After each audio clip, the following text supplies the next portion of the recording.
Hey guys, welcome back to our YouTube channel. So for today's video, I'm going to teach you how to connect Funnelish to Shopify.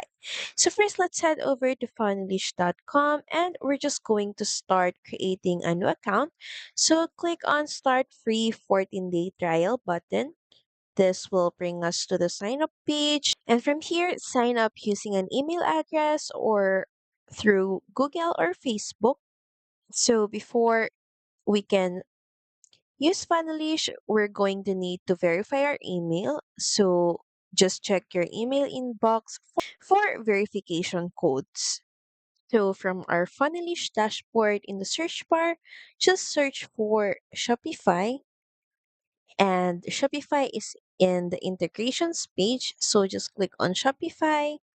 So from here, we're just going to toggle Shopify on and enter in our store domain name. And to do that, we're just going to head over to our Shopify admin page.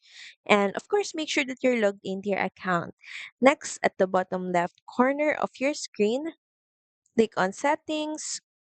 Then we're just going to copy this link under my store.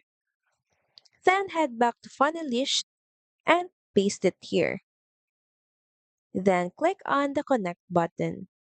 You will be redirected to the Shopify page, so just click on install. And lastly, of course, click on save changes. So that's pretty much it. Thank you very much for watching this video. I hope that you find this video helpful. And if you do, please don't forget to like, share, and subscribe to the channel. And I will see you again on the next one. Bye!